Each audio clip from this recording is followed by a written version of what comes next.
அனைவருக்கும் வணக்கம். ஸ்ரீ குருப்பிய நமக. மார்கழி மாதத்தில் வரக்கூடிய திருவாதிரை நட்சத்திர புண்ணிய காலத்தை தான் நம்ம ஆருத்ரா தரிசனம் அப்படின்னு ரொம்ப விமர்சையாக கொண்டாடுறோம். அதாவது சிவபெருமானுடைய மூர்த்தங்கள் மிகவும் சிறப்பு வாய்ந்த நடராஜ பெருமானுடைய மூர்த்தத்துக்கு வருஷத்துக்கே 6 முறை தான் அபிஷேகம் நமக்கு பண்ணுவோம்.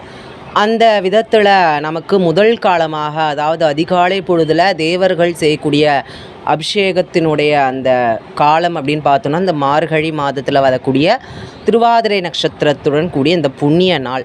இந்த திருவாதிரை நட்சத்திரத்தை அன்னைக்கு சிதம்பரத்தில் மிகவும் சிறப்பாக எல்லா நடராஜ பெருமானுடைய திருவாலயங்கள்லேயும் விசேஷமாக நடக்கும். இருந்தாலுமே இந்த சிதம்பரத்தில் மூலவராக இருக்கக்கூடிய நடராஜ பெருமான் வருடத்திற்கு 2 முறை, அதாவது ஆணி உத்திரத்து அன்னைக்கு சுவாமி கர்ப்பகிரகத்திலேருந்து வெளியே வருவார்.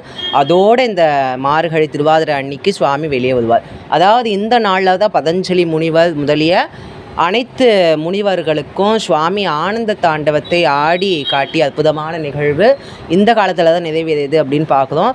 மேலும் சேந்தனாருக்கு களி அமுது உண்டு திருவிளையாடல் நடத்திய அந்த ஒரு நிகழ்வும் இந்த காலத்தில் தான் அப்படின்னு பார்க்குறோம். அதனால தான் நம்ம திருவாதிரை அன்னைக்கு, மார்கழி திருவாதிரை அன்னைக்கு களி சமைத்து அனைத்து நடராஜ பெருமானுடைய ஆலயங்களிலும் நம்ம பக்தர்களுக்கு கொடுக்கின்றோம்.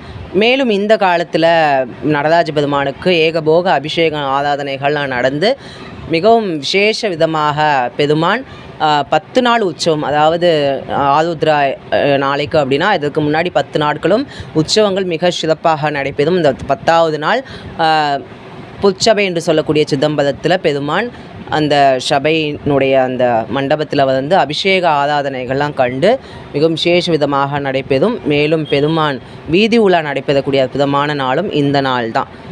அதாவது 5 சபைகளில் மிகவும் விசேஷ விதமாக இருக்கக்கூடிய இந்த நடராஜ பெருமானுடைய ஆருத்ரா தரிசனத்தை அனைத்து அன்பர்களும் தன்னுடைய வீட்டில் இருந்தும் சரி, இல்லைனா பக்கத்தில் இருக்கக்கூடிய கோவில்களுக்கும் சரி போய் சிவ தரிசனம் செய்து நடராஜ பெருமானுடைய அந்த அற்புதமான அந்த கோலத்தை தரிசனம் செய்வதன் மூலமாக நமக்கு அந்த பிரச்சனைகள் இல்லாது போகும்.